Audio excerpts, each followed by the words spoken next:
Ladies and gentlemen, thank you very much for coming. My book, which I seem to have lost already, it's about a phenomenon that's very widespread and I believe profoundly damaging, both for our foreign policy and for our affairs in Britain. And that's a phenomenon of liberal-minded people, left-minded people going along with, making excuses for, apologising for, sometimes openly supporting the movements and ideas of the far right. Now, as this is a somewhat unusual argument, I mentioned it on the BBC last week, and I think it's the first time in 5 years anyone who relies on the BBC for news has ever come across it. I'll quickly take you through a couple of vignettes which happened at the time my book came out, about 6 weeks ago. Just to sort of ease you in, and perhaps we can get some debate going a bit later. The first came from Martin Amis, who he was a friend of Salman Rushdie's, and so had to confront radical Islam long before a lot of us did, long before a lot of us have, if we can use the present tense. He's also been abroad. He's also been living in South America for a couple of years. And when you return from abroad, you often see your country with a foreigner's eye. You see things that perhaps those of us who are stuck in the thick of it don't notice. And the Independent said to him, Martin, what shocked you most about Britain since you came back? And Amis said, well, the first thing was seeing a lot of fat, white, middle-aged people waddling through London, carrying banners saying, we're all Hezbollah now. And Amis said, well, you know, enjoy being Hezbollah while you can, because Hassan Nasrallah, leader of Hezbollah, has said of the West, we want nothing from you, we want to eliminate you. Then he described how you might just say, oh well, that's just the far left, it's just Trotskyists going from far left to far right, these things happen. But then Amis said he went on the thoroughly mainstream Question Time, which is watched by, I suppose, the entire politically literate population of this country, you know, if not every episode, at least most. And a woman in the audience stood up and made the following argument. She said that because the United States had supplied the Mujahideen, Osama bin Laden, when they were fighting the Afghan communists in the Soviet Union, the correct response to the bombing of New York and of Washington was for the US Air Force to bomb itself, to bomb its own country. And Amis said with obvious astonishment, he said, and the audience applauded.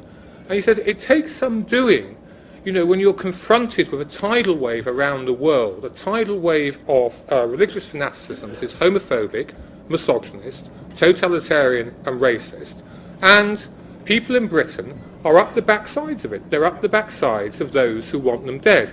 I'm actually used a rather stronger word than backsides, but as this is a genteel literary festival, I'll have to leave that to your imagination. Now, about the same time Amis was speaking, Ken Livingstone, the mayor of my hometown of London, was organising a conference with the apocalyptic title of The Clash of Civilizations. I was invited to speak. I didn't go because I've had it with that crowd of people, and I know the form. These meetings are assiduously rigged, the panel's rigged, the audience is all from the same opinion, and there's always a stooge brought in from the outside whose job is to be abused and condemned fairly or not. But friends of mine did, the political editor of the New Statesman, columnists on the Times, the head of Index and Censorship, all conventionally left-wing people, good people who sort of believed in Livingstone, and they were just stunned by it all. They were stunned by what was said about the 7/7 bombings, and you can find their comments all over the internet. But it actually took a French feminist, Agnès Poirois, from the Republican, secular French tradition to spot what was wrong. And she said, hold on a second, there are no special facilities for Christians here, or for Jews, or for Hindus, but there are special prayer rooms for Muslims. And to make matters worse, there's a man's prayer room and a woman's prayer room. You know, I'm out of here, this is sexism, this is segregation.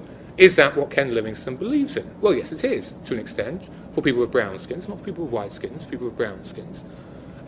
He and many people in the left-wing press in London have allied themselves with the Muslim Brotherhood. Livingstone constantly promotes Yusuf al-Qaradari, who believes in female circumcision. wife-beating, as long as it's done gently, the killing of Israeli children as legitimate target, the killing of homosexuals, the killing of any Muslim man or woman who does what each and every one of us in this room is entitled to do and abandons the religion they were brought up in, or to make matters worse, decides there is no God, and gives up on religion completely. Now, al-Qaradawi is interesting for this reason. There is a very brave, very beleaguered band of Arab liberals, Arab socialists, who just are having the most appalling time. On the one hand, they've got authoritarian states which are out to get them. On the other hand, they've got radical Islamists which are out to kill them more often than not if they speak out of turn. But they have 2,500 Arab intellectuals have banded together and petitioned the UN about preachers of hate, preachers who threaten their very lives for saying what you and I can say, threaten our freedoms, which I think we sometimes take too much for granted. And they've petitioned the UN about these preachers of hate, and top of their list is al-Qaradawi. So Livingston is making, and a lot of the left in London are making, a positive choice. Rather than support liberals, feminists, socialists, people in the Arab world who have every right to expect the support of Livingston, he is choosing the extreme theocratic right. Now, here's what makes this a little bit more than a local story. If you read the national press, listen to the BBC, listen to Channel 4 News, you will everywhere hear Ken Livingstone described as the left-wing mayor of London. I imagine if I was to ask you, ladies and gentlemen, to name the most senior left-wing politician in Britain, some of you might say Ken Livingstone. It now seems to be the definition of being left-wing, is to go along with movements and ideas of the far right, as long as they're anti-Western. You know, if we're talking about the BNP or native far right parties, that's fine. That's fine. We can handle those. It's as long as they are anti-Western. Now, some conservative critics, not all by any means, have given my book good reviews, and I'm not complaining. Frankly, you want the dubious pleasure of making a writer your friend for life. All you have to do is give him or her a good review, and we'll follow you around forever like a dog. But they do seem to rather miss the point of what I'm trying to say. In the 20th century, it seemed to me, I don't know if the same thing seemed to Christopher, that those of us on the left, we had some kind of hierarchy. At the top was socialism, which was democratic or totalitarian, constantly argued about, like the kingdom of God, never came. The next stage down was what we've got, liberal democracy, mixed economy, a welfare state, actually far more valuable than perhaps people like me and Christopher thought when we were younger. And at the very bottom is fascism, sectarianism, ethnic hatred, religious hatred. It was one thing for people on the left to go along with the Soviet Union or go on CND marches where we didn't really like to think very much about the Soviet Union. I understand how people do that. I understand how that happens because somehow or other we managed to convince themselves they were still left-wing. It is quite another for people to go along with movements to the far right. That seems to me to be tearing up the basic achievements, the hard-won knowledge of liberals and leftists from after 1945. It also seems to me to be fantastically morally disreputable because those Arab liberals and socialists and feminists who petition the United Nations, who put their own lives at risk to argue for democratic and enlightenment values, what happens to them? Well, what happens to them is one of the most common spectacles, most under-recorded spectacles in the modern world. You saw it with Kurdish socialists who ended up talking to the Pentagon. You can see it, Christopher wrote very recently about Ayaan Hirsi Ali, who is savaged by liberal intellectuals. And frankly, the only safe home she can find is with the American Enterprise Institute, a very free market and, in conventional terms, very right-wing think tank in Washington. Now, there's a sort of meme, to use, as I'm in Oxford, I will better use Dawkins' words. There's a meme going round about my book that says, oh Nick, look what Nick's done. You know, if you attack the liberal intelligentsia in London, this great squawking comes up, and this great effort to pretend that we're always okay, that we're always sane, we're always rational, we always are doing the decent thing. And they say, oh, well, yes, okay, Nick's just highlighted, people on the fringe, the leaders of the anti-war movement, leaders of respect. Well, first of all, if anyone's read my book, that's simply not true. There's vast amounts about what's happened to liberal mainstream. But the second thing is, this is very comforting, because if the far left, or the far right, or whatever we want to call it these days, if they are actively working for the enemies of people who want freedom and feminism in the Arab world, the liberal mainstream doesn't have the guts to actually come out against all of that. It just ignores them, blanks them out, refuses to treat them with equality of respect, refuses to give them a hearing, even if they are, even if they disagree with them. You know, just because someone calls themselves liberal, it doesn't mean they have your support. They automatically have your support, but you ought to at least treat them as an equal. If you doubt me, go back to that question time audience that Amos mentioned. I know Labour ministers have told me they remain astonished. The thing that absolutely sent fear to their hearts was when Hilary Benn, very decent minister, went on Question Time with Piers Morgan, who, again, this is a genteel literary festival. I don't know quite how to describe Piers Morgan. The nicest way to put it is a Burke, and a very satisfying Burke, a very a Dickensian Burke, a simple Burke. You only have to hear him speak to know he's a Burke. And look at him. There's none of the complexity of modernism in the 20th century in him. And Morgan goes on. Morgan goes on and says, and is roaring with laughter about saying how democracy is failing in Iraq. And the audience applauds him. Hilary Benn then stands up and says, look, he's met brave men and women in Iraq who are being massacred by forces which are against everything they pretend to hold true, and he's booed. Now, it's an attempt to explain that reaction. It's an attempt to explain how we've got to this state that I've written my book. It's a history. And as I'm running out of time, if you want my explanations, you may have to wait for your questions. Okay, thank you very much. Well done.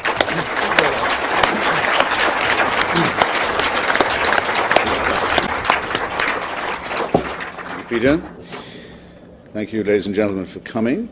It's nice to be woken up by bells in Oxford again after so many years, and to find that having slept in Christchurch before, that the rules are the same as they were when I was at Balliol, that the bed is almost as narrow as oneself, even though oneself has expanded a bit.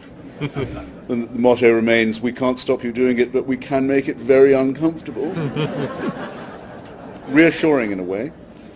It may not be obvious to you, it might not be obvious to Nick, how I can connect my own views about the weird combination of nihilism and masochism that has spread across what was once the British liberal left with the biography of Thomas Jefferson. But actually I can do it, and I will, trust me. I'm going to begin, though, just by saying why it is that anyone who's interested in America has to be interested in Mr. Jefferson, under at least 3 or 4 headings: the Enlightenment, the concept of nation building, and the concept of revolution, and the problem of slavery. And I'll deal with them all swiftly. You might not say that Philadelphia in the late 18th century was like 5th century Athens exactly, but you could certainly say that it was a magnet city for the Enlightenment in a global sense of the word. Not only was it associated with very famous scientists and freethinkers and innovators of the native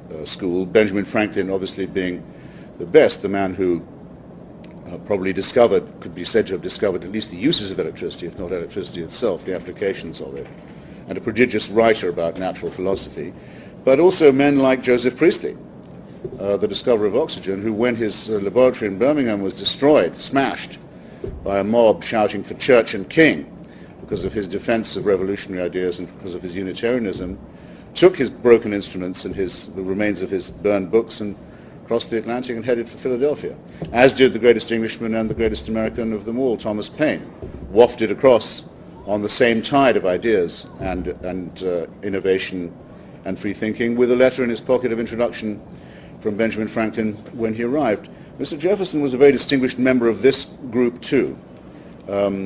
He helped, for example, Dr. Jenner to refine the idea of inoculation against smallpox at a time when America's leading divine, Timothy Dwight, one of the founders of Yale University, said that inoculation was profane because it was an interference with God's design, which, given God's design of the idea of smallpox in the first place, presumably inoculation is an interference with that design. Jefferson managed to find a way of conveying the vaccine from state to state without it going sour, as it were, without losing its potency, by keeping it chilled.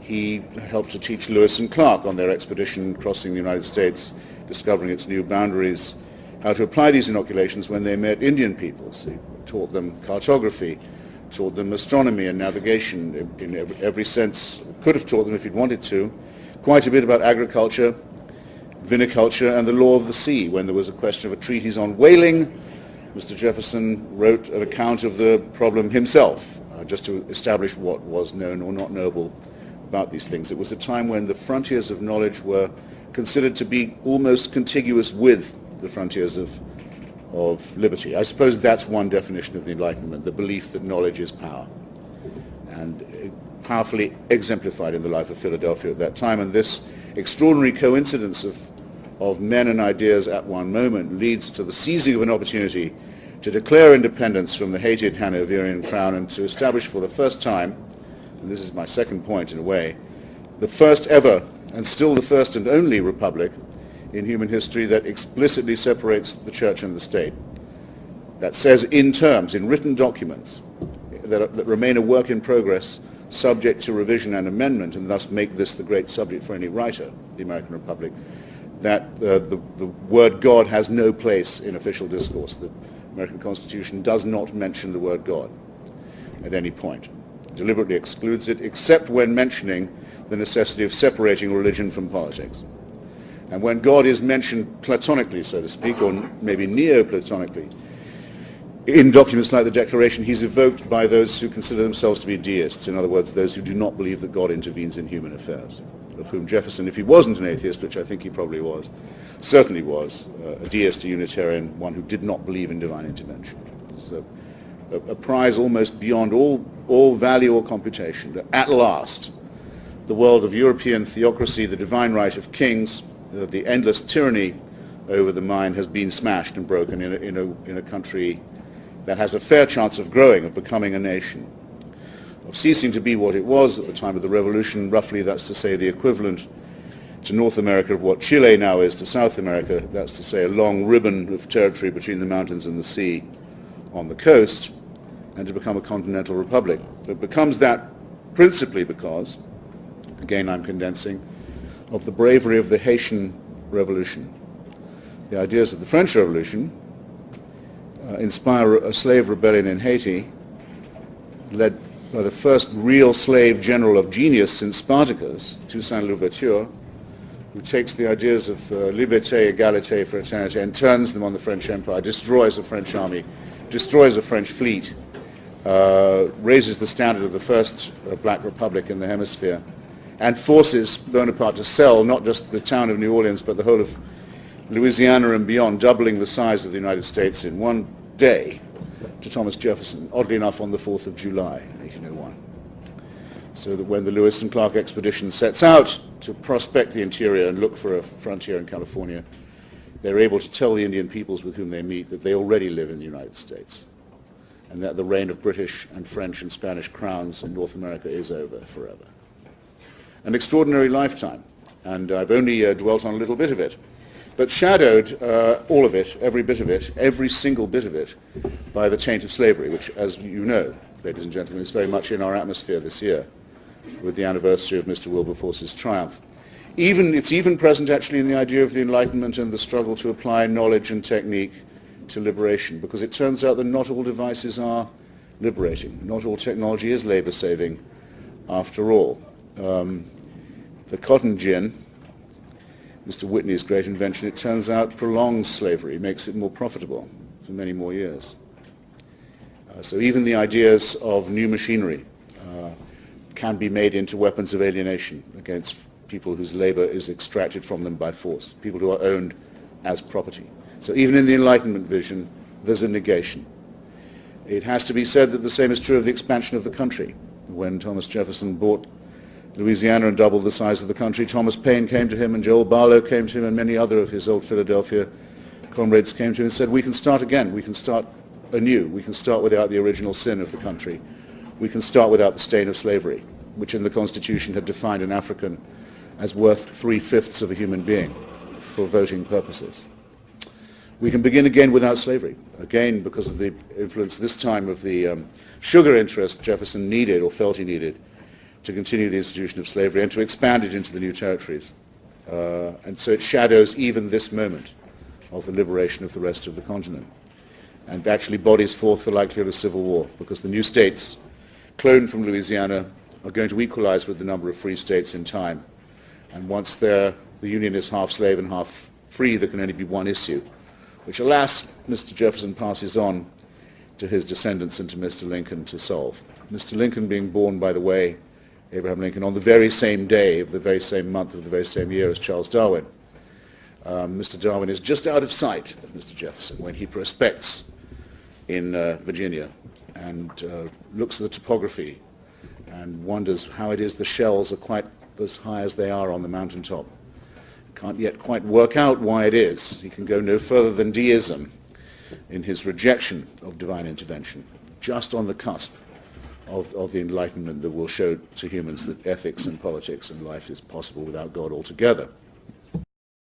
And it also shadows his foreign policy, because in fact he would have put down that Haitian rebellion, the very one that liberated not just Haiti, but the southern states of America, if he could, because he was so afraid that the example of Haiti would spread to Virginia and Georgia and the Carolinas. But, and here I'm going to try and meld and mesh myself with Comrade Cohen, but Mr. Jefferson is prepared to do one thing, and it's the following. In North Africa, what were vulgarly called the Barbary states at the time, that's to say the North African member states of the Ottoman Empire, today's Algeria, Libya, Tunisia, and Morocco, we estimate, Linda Colley's book, Captives, is one of the best resources for you to read here if you wish, between say about 1650 and about 1830, approximately 1.75 million European and Americans were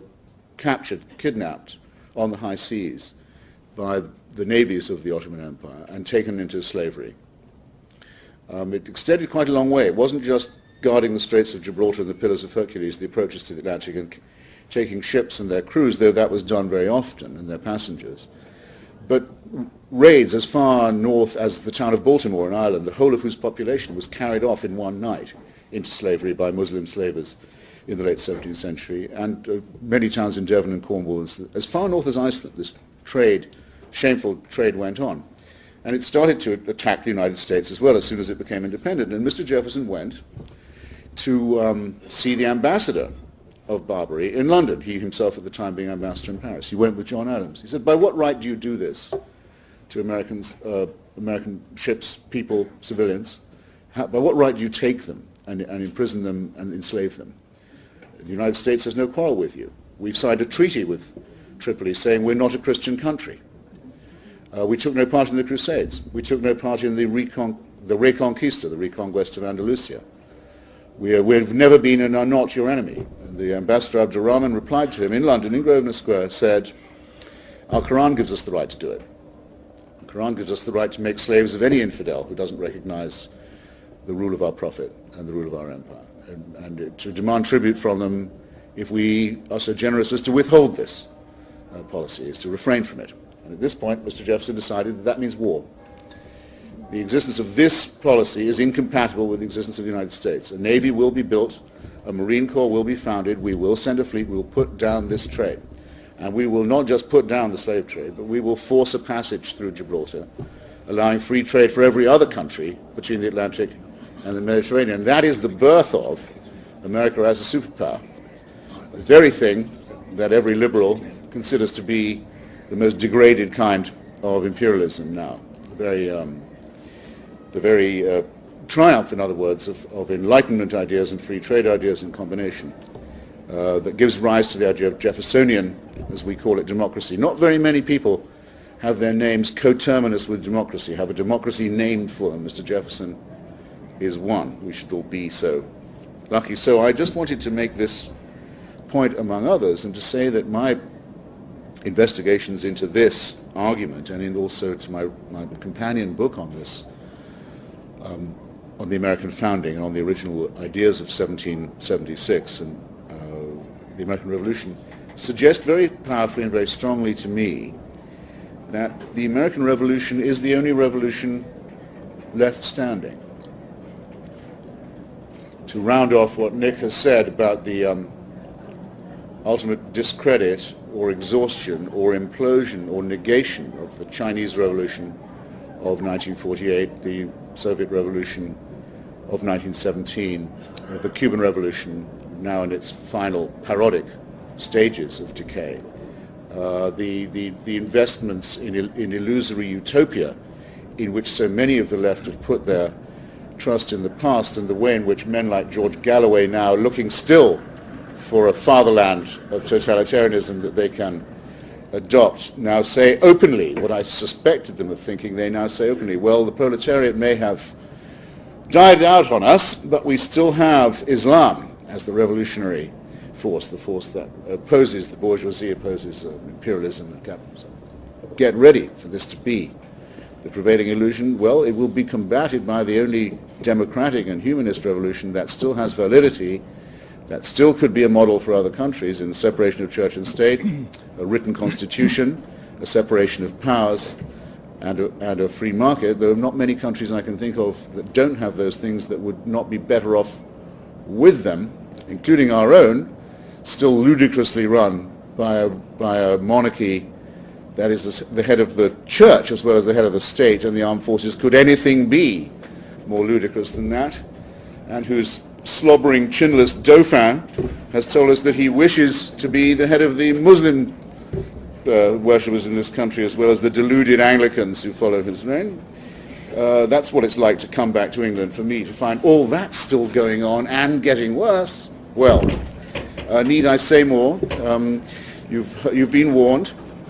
You've seen what anti-Americanism leads to. It leads to the worship of what I wouldn't hesitate to call fascism. It leads to a masochistic attitude to our own democracy and our own civilization. It leads to an over-privileging of the most dismal, reactionary, and backward ideas of all, the ideas of religion. Thank you.